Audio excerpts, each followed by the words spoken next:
वस्सलामु अला इबादिहिल्लज़ीना इस्तफ़ा अम्मा बाद औज़ु बिल्लाहि मिनश शैतानिर रजीम बिस्मिल्लाहिर रहमानिर रहीम फन्किहू मा ताब लकुम मिनन निसाइ मसना व सुलास व रुबा फ़इन ख़िफ़्तुम अल्ला तअदिलू फ़वाहिदतन औ मा मलकत अयमानुकुम ज़ालिका अदना अल्ला तऊलू व आतुन निसा सदक़ातिहिन्ना निहला फ़इन तिब्न लकुम मिन शैइन मिन्हु नफ़्सन फ़कुलूहु हनीअम मरीआ।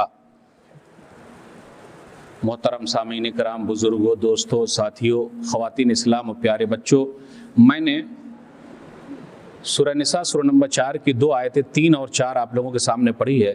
निकाह के बारे में चंद बातें आपके सामने रखनी हैं। हम और आप आज पीर मंडे सोमवार के दिन 16 अगस्त 2021 को मस्जिद मोहम्मदिया अहले हदीस तांदूर तेलंगाना में ज़ोहर की नमाज के बाद एक निकाह में शरीक हैं और जिनका निकाह है हम और आप जानते हैं, शेख शकील अहमद उमरी साहब के निकाह में हम और आप मौजूद हैं।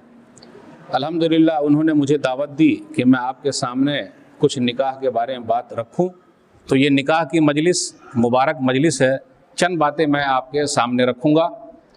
जो आयत मैंने पढ़ी है उसका तर्जुमा यह है कि तुम लोग शादी करो, निकाह करो 2-2 से, 3-3 से, 4-4 से, जो औरतें तुम्हें अच्छी लगे। फिर आगे कहा अगर इंसाफ नहीं कर सकते तो एक से ही, ये बेहतर है। फिर आगे कहा कि औरतों को उनका महर दे दो, फिर वो खुशी खुशी तुम्हें वापस कर दे तो तुम खा सकते हो। शादी और निकाह ये जो टॉपिक है, ये उन्वान है, इस पर हर आदमी सुनना चाहता है। जिसकी शादी हो गई वो भी सुनना चाहता है और जिसकी होने वाली है उस पर, जिसकी शादी हो गई वो भी सुनना चाहता है और जिसकी होने वाली है वो भी सुनना चाहता है।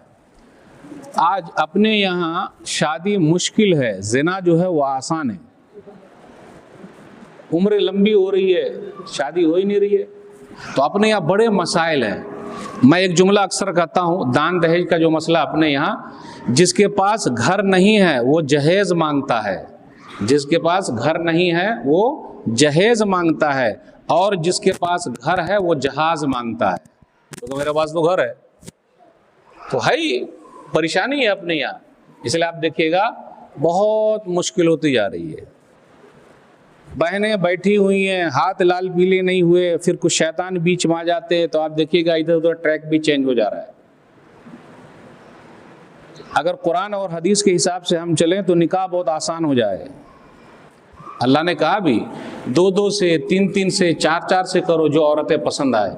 लेकिन बहुत ऐब की बात है अगर कोई आदमी करता है, ऐब की बात है अगर कोई करता है तो लोग मजाक उड़ाते हैं ना, इनके पास 2 है, और 2 है तो सबको पता रहता कि इनके पास 2 है, किनके पास 3 है। और साक्षी महाराज तो बोलते हैं कि सब मुसलमान के पास 4-4 है। अब इतना बड़ा मजमा निकाह के लिए है यहाँ माशाल्लाह, दुआ देने के लिए। इतने बड़े मजमे में एक भी आदमी है जिनके पास 4 बीवी है, बताइए। लेकिन साक्षी महाराज क्या बोलते हैं, 4 बीवी 40 बच्चे। एक भी नहीं है इतने बड़े मजमे में जिनके पास 4 हो। खान साहब है कोई भी नहीं है। हाँ, लेकिन मैं जानता हूँ इतने बड़े मजमे में बहुत सारे ऐसे हैं जिनके पास एक भी बीवी नहीं है। तो साक्षी महाराज को कोई समझाए कि भाई हर मुसलमान के यहाँ ऐसा नहीं है 4 की 40। ये तो इंसाफ के साथ है। मेरे भाइयों, निकाह को आम करो, ज़िना पर लगाम लगाओ, निकाह को आसान बनाओ। नबी सल्लल्लाहु अलैहि वसल्लम ने फरमाया, सूरह नबी दाऊद किताबुन निकाह हदीस नंबर 2117, खैरुन निकाह ऐसरुहु, बेहतरीन निकाह वो है जो आसानी के साथ हो जाए। आज अपने यहाँ परेशानी बहुत ज़्यादा है, आसानी कहाँ हो रही है, परेशानी बहुत ज़्यादा है। पहले जो निकाह होता था, शादी जो होती थी, सहाबे कराम जो कर लेते थे, नबी सल्लल्लाहु अलैहि वसल्लम को भी दावत नहीं देते थे। आज अपने यहाँ देख लीजिए, फलाने साहब का आना ज़रूरी है, वो साहब का आना ज़रूरी, वरना वो नाराज़ हो जाएंगे, वो नाराज़ हो जाएंगे, वो नाराज़ हो जाएंगे। सही बुखारी किताबुन निकाह हदीस नंबर 5155, अब्दुर्रहमान बिन औफ रज़ियल्लाहु तआला अन्हु ने शादी कर ली, नबी सल्लल्लाहु अलैहि वसल्लम को दावत ही नहीं दी। जबकि अब्दुर्रहमान बिन औफ रज़ियल्लाहु तआला अन्हु 10 खुशनसीब सहाबा में से दुनिया ही में जन्नत की बशारत मिली है। नबी सल्लल्लाहु अलैहि वसल्लम से निकाह पढ़वा लेते। नबी सल्लल्लाहु अलैहि वसल्लम से मुलाकात हो गई तो पूछा शादी हो गई, बोले हाँ। हम और आप भी पूछते हैं जिनकी शादी हो जाती, हम और आप 2 चीज़ पूछते हैं। नबी सल्लल्लाहु अलैहि वसल्लम ने भी 2 चीज़ पूछा। हम और आप ये पूछते हैं कितना मिला, हम और आप पूछते हैं कितने बाराती गए थे, 100, 200, 300, क्या खिलाए पिलाए कि नहीं खिलाए पिलाए? नबी सल्लल्लाहु अलैहि वसल्लम ने भी दो चीज़ पूछी। नंबर 1, कितना महर दिए हो, महर कितना दिए हो, और उसके बाद कहा दूसरी चीज़ वलीमा ज़रूर करना, अगरचे बकरी ही क्यों ना हो। मुझे ये हदीस थोड़ा सा समझ में नहीं आई। अब्दुर्रहमान बिन औफ रज़ियल्लाहु ताला अन्हु बड़े मालदार साहबी हैं, वो कई ऊँट काट सकते थे, तो नबी सल्लल्लाहु अलैहि वसल्लम ने उनसे क्यों कहा बकरी ही करना? मेरा दिमाग जहां तक जाता है इसमें यह है कि शादी के मसले में अगर मालदार लोग सुन्नत को फॉलो कर लें तो आसानी हो जाए।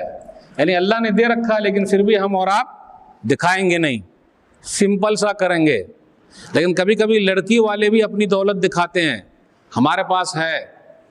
और एक चीज़ और भी है, मुझे शिकायत है कुछ लड़की वालों से भी, लड़का बड़ा अच्छा है लेकिन शादी नहीं करते। मेरे पास फ़ोन आया कि मौलवी साहब मेरी शादी हो ही नहीं रही है, मैं बड़ा दीनदार भी हूँ और दीनदार घराने में पैगाम भी भेजा, लेकिन नहीं, क्योंकि मेरे पास दौलत नहीं है।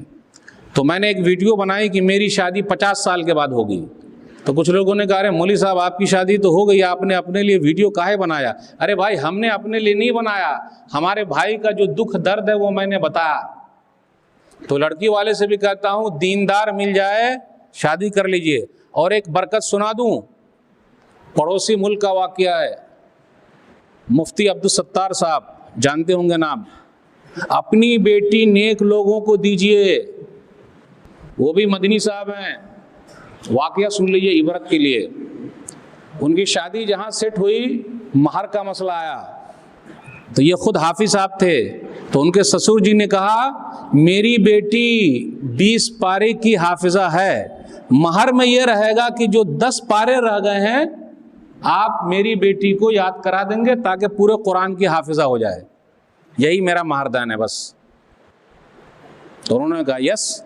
अब आगे सुन लीजिए, 10 बच्चे पैदा हुए, 10 बच्चे पैदा हुए, माँ बहनों से भी कहता हूँ 10 बच्चे पैदा हुए और 10 के 10 हाफिज कुरान थे और 10 के 10 को माँ ने ही हाफिज कुरान बनाया था।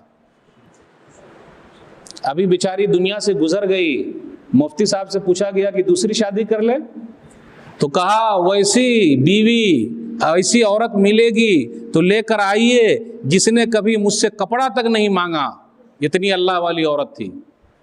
उनके बाद कोई 16 श्रृंगार कुछ नहीं था, खाने पीने का कुछ मसला नहीं था, तो ऐसी अल्लाह वाली आज भी जिंदा है। तो मुफ्ती साहब ने कहा कि ना वैसी मिलेगी ना मैं शादी फिर कर पाऊंगा। महरदान में क्या था? 10 पारे। अपनी बेटी ऐसे को दीजिए। आजकल लोग मौलवियों को अपनी बेटी नहीं दे रहे हैं, क्यों? बेचारा गरीब आदमी कहां से खिलाएगा पिलाएगा? ऐसा मत कीजिए, अल्लाह ने बरकतें रखी है, नाम दोगा। बस 1-2 वाकया बयान करके आपसे रुखसत दूंगा। जुलैबीब का वाकया तो हम और आप जानते हैं, मुस्नद अहमद 12393 रिवायत है। जुलैबीब शक्ल सूरत अच्छी नहीं थी। आजकल लड़की वाले भी बहुत काटते हैं, हाइट एकदम बिल्कुल लंबा चाहिए, कुछ लड़के वाले भी काटते भाई एकदम हीरोइन चाहिए, तो हीरोइन तो एक ही है, नाक खड़ी होनी चाहिए, तो भाई नाक अल्लाह ने बनाया है। रंग बिल्कुल गोरा होना चाहिए, तो ये काला रंग तो अल्लाह ही ने बनाया है। अखलाक होना चाहिए, ये सबसे अहम चीज़ है, यही चीज़ रहती है, खूबसूरती ख़त्म हो जाना। जुलैबीब रज़ियल्लाहु ताला अन्हु, उनकी शक्ल सूरत खूबसूरत नहीं थी, अच्छे नहीं थे। नबी सल्लल्लाहु अलैहि वसल्लम ने बेरा उठाया और कहा मैंने आपकी शादी करानी। आजकल समाज में ऐसे लोग होने चाहिए कि ऐसे लोगों की भी शादी कराए, जा जा के बोले कि भाई रिश्ता है कर लो। नबी सल्लल्लाहु अलैहि वसल्लम ने पैगाम भेजा एक आदमी के, अंसारी के यहाँ, तो अंसारी खुश हो गए कि माशाल्लाह नबी सल्लल्लाहु अलैहि वसल्लम का पैगाम मेरी बेटी के लिए आया है, ज़हे नसीब, इससे अच्छा मौका क्या मिलेगा कि नबी सल्लल्लाहु अलैहि वसल्लम को अपनी बेटी दे दूं। तो नबी सल्लल्लाहु अलैहि वसल्लम ने फरमाया नहीं, मैं जुलैबीब के लिए पैगाम भेजा हूँ, आपकी बेटी की शादी जुलैबीब से करनी है। तो उन्होंने अच्छा ठीक है, तो मैं अपनी वाइफ से मशवरा कर लेता हूँ। तो मियाँ बीवी दोनों मशवरे के लिए जहाँ बैठे, तो बीवी ने जैसे सुना अच्छा नबी सल्लल्लाहु अलैहि वसल्लम ने जुलैबीब का रिश्ता मेरी बेटी के लिए मांगा, ऐसा जुलैबीब जुलैबीब, जुलैबीब को नहीं देना अपनी बेटी। बेटी भी पहले अल्लाह वाली थी, अल्लाह वाली बेटी थी। बेटी ने जब ये सुना कि नबी सल्लल्लाहु अलैहि वसल्लम का पैगाम मेरे माँ बाप रद्द कर रहे हैं, तो कहा अतुरद्दून, क्या तुम लोग रद्द कर रहे हो नबी सल्लल्लाहु अलैहि वसल्लम की बात को, जबकि नबी सल्लल्लाहु अलैहि वसल्लम ने मेरे लिए यही अच्छा समझा है। अल्लाह अकबर। पहले की भी लड़कियां कैसी थी और आजकल की? गाड़ी, बंगला, मकान। इसलिए तो हमारी कुछ बहनें गैर मुस्लिम के साथ भाग रही हैं। कहा नबी सल्लल्लाहु अलैहि वसल्लम ने मेरे लिए जो रिश्ता ढूंढा यही रिश्ता मेरे लिए सही है, मैंने शादी वहीं करना। अब्बा आप जाइए, हाँ बोल दीजिए, शादी हो गई। अब आगे सुन लीजिए, यही जुलैबीब हैं, उहुद में शहीद हुए, 7 को मारा और 7 ने उनको मिलके मार दिया, बाजू में थे। नबी सल्लल्लाहु अलैहि वसल्लम ने जुलैबीब रज़ियल्लाहु ताला अन्हु की लाश को अपने गोद में रखा। कहा लोगों देखो, एक आदमी है जो गुम है, जिनको मैं नहीं देख रहा हूँ। लोगों देखो, एक आदमी गुम है जिनको मैं नहीं देख रहा हूँ, तलाश करो जुलैबीब कहाँ है। जुलैबीब वहाँ है। 7 आदमी को मारा और 7 ने मिलकर मार दिया था। गोद में उठाया, और जब नबी सल्लल्लाहु अलैहि वसल्लम जिनको गोद में उठा ले, इनका मकाम मर्तबा क्या होगा उनकी लाश को, मेरे भाई। और आगे सुन लीजिए, और नबी सल्लल्लाहु अलैहि वसल्लम ने उनकी बेवा औरत के लिए दुआ कर दी, अल्लाहुम्मा सुब्बा अलैहिल खैरा सुब्बन, ऐ अल्लाह जितनी भलाई की चीज़ है सब उस बेवा औरत पर उतार दे। वला तजल ऐशहा कद्दन कद्दा, और उसकी ज़िंदगी को तू परेशानी में मत डाल, यानी उनकी ज़िंदगी को खुशहाल बना दे, उसकी बेवा को। रावी बयान करते हैं कि मदीना के अंदर जुलैबीब की जो बेवा औरत थी उससे ज़्यादा मालदार कोई औरत थी ही नहीं। इसलिए अपनी बेटी दीनदार को दीजिए, अपनी बेटी दीनदार को दीजिए। मेरे भाइयों, दुनियादार के चक्कर में रहिएगा, मसला गड़बड़ हो जाएगा, इसलिए बहुत परेशानी आ जाती है, बड़े मसाइल आ जाते। बस एक बात बयान करके मैं रुखसत हूँगा। हमारी कुछ बहनों को भी पता है कि मेरी कुछ हरकत की वजह से मेरे शौहर नाराज़ हैं। उन्होंने अपनी हरकत चेंज करना, लेकिन वो हमेशा शक करते रहती है, मसला गड़बड़ होता है। बस एक वाक़या के बाद अपनी बात ख़त्म करूँगा। सही मुस्लिम किताब फ़ज़ाइल साहब हदीस नंबर 2144, उम्म सुलैम रज़ियल्लाहु ताला अन्हा है, बच्चे का इंतकाल हो गया, बच्चे की लाश को कोने में रखा। शौहर घर पर आए, अबू तलहा अंसारी रज़ियल्लाहु ताला अन्हु, अपने शौहर को भी नहीं बताया, शौहर के सामने खाना पेश किया। अब ये नहीं कहा कि उठ के ले लीजिए, फ्रिज में रखा हुआ ले लीजिए, नहीं, आपने दिल जीतना। मैं माँ बहनों से कहता हूँ, आपको जहाँ लगे कि मेरा शौहर इधर उधर जा रहा है, बेहतरीन खाना खिलाइए, 10-15 दिन वक्त से पहले खिलाइए और अपनी बात मनवा लीजिए, क्योंकि दिल में उतरने का बेहतरीन जरिया है खाना और बात को मनवाना। उन्होंने खाना खिलाया, लाश घर में रखी हुई है, पता नहीं, खाना खिला दिया। वो उन्होंने बनाव सिंगार किया। ये हदीस जब भी मैं बयान करता हूँ, माँ बहनों को लगता है कि मौलवी साहब किस ज़माने की बात कर रहे हैं। बेटे की लाश कोने में रखी हुई, लेकिन उस औरत ने बनाव सिंगार किया, उम्मे सुलैम रज़ियल्लाहु ताला अन्हा ने।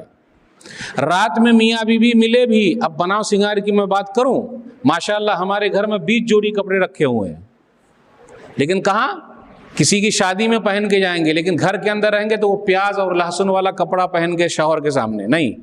बनाव सिंगार शौहर के लिए होना चाहिए, न कि बनाव सिंगार बाहर वालों के लिए। भाभी कैसी है, अस्सलाम वालेकुम, वालेकुम अस्सलाम, उसके लिए नहीं। बहनी कैसी है, अस्सलाम वालेकुम, वालेकुम अस्सलाम, नहीं। माशाअल्लाह आपा देखिए, सुभान अल्लाह, जब ख़वातीन मिलती है, माशाअल्लाह आपा आपकी तो पूरी मैचिंग है। अरे भाई, जो आदमी खरीद के लाया वो देखना चाहता है कि वो आपा और पापा और उसके लिए है क्या। बड़े मसाइल हैं ये, छोटे छोटे चीज़। घर को जन्नत बनाइए तभी हो पाएगा। और मालूम है जिस औरत को कि मेरा शौहर जो इधर उधर आंख भी मार रहा है, तो वो बोलती है ठीक है मारते रहो, नहीं, उनको बोलना चाहिए कि जायज़ तरीके से ये करो, कुर्बानी देने का, यानी हालात को सही करना पड़ेगा, समझाइए बुझाइए। घर को जन्नत बनाना आपका ही काम है, कोई दूसरा आदमी बना नहीं सकता, बता नहीं सकता। तो ये निकाह के मौके पर हम और आप जमा है, निकाह की अहमियत, फजीलत, ये नबी की सुन्नत है। और बाल बच्चे हों, नस्ल बढ़े, निगाहें नीची रहे, इसलिए जल्द से जल्द शादी का एहतमाम होना चाहिए। कभी कभी ये भी होता कि आदमी की बीवी गुजर जाती, चली जाती, ज़रा बूढ़ा सा यानी 45 साल का है, 50 साल का है, बीवी गुजर गई, तो अब उनके बच्चे लोग क्या बोलते, बाबा आपने शादी नहीं करना। ऐसा हो रहा है, अब्बा शादी नहीं करना। तो कहीं कहीं क्या होता, शादी नहीं करना तो यही बहू पर हाथ छोड़ देते। इंसानी फितरत को आप दबा नहीं सकते। सहाबे कराम देखते थे कि ये उम्र में चाहे जैसा भी हो शादी कराने का ये करते। एक हदीस पढ़कर रुखसत होऊंगा, सही मुस्लिम किताब उन्ने का हदीस नंबर 1400। अलकमा बयान करते हैं कि मिना में उस्मान रज़ियल्लाहु तआला अन्हु की मुलाकात अब्दुल्ला बिन मसूद रज़ियल्लाहु तआला अन्हु से हो गई। कहा अब्दुल्ला बिन मसूद, या अबा अब्दुर्रहमान अला नुज़व्विजुका जारियतन शाबतन, क्या मैं आपकी शादी ऐसी नौजवान लड़की से न करा दूं, औरत से न करा दूं, आपकी जवानी के दौर याद आ जाए। अगर आज कोई बुजुर्ग आदमी ऐसे बात करे तो बोले, अरे अब मैं जुमला बोलना नहीं चाहता बंबई के अंदाज में, शादी की बात कर रहे हैं, शादी की बात कर रहे हैं, 50 साल के हो गए शादी की बात कर रहे हैं। हाँ वो बहुत सब्र करके, अरे घर पे बाल बच्चे क्या करेंगे या बेटी क्या करेगी, उतनी खिदमत होगी ना खाने और पीने वाली, बकिया और भी चीज अल्लाह ने रखी है। आदमी कभी बूढ़ा नहीं होता, 70 साल का भी आदमी हो जाए वो बूढ़ा नहीं होता, उसकी फितरत अल्लाह ने ऐसी रखी है। तो वो क्यों दबा रहा है? और ऐसे लोगों ने जब शादी कर ली तो उनके बच्चों ने दुश्मनी पैदा कर ली। तो मेरा बाबा शादी कर ली है, खत्म दुश्मनी। जी नहीं, निकाह को आम कीजिए, ज़िना पर लगाम लगाइए, जो इंसानी फितरत है उसके हिसाब से चलिए। बस यही पैगाम देना था। निकाह की मुनासिबत से हम और आप जमा हैं, दुआ करें अल्लाह ताला निकाह में बरकत दे, निकाह को आसान करने के अल्लाह तौफीक दे। बस इसी जुमले के साथ आपसे रुखसत होता हूँ। वस्सलामु अलैकुम वरहमतुल्लाहि वबरकातुहू।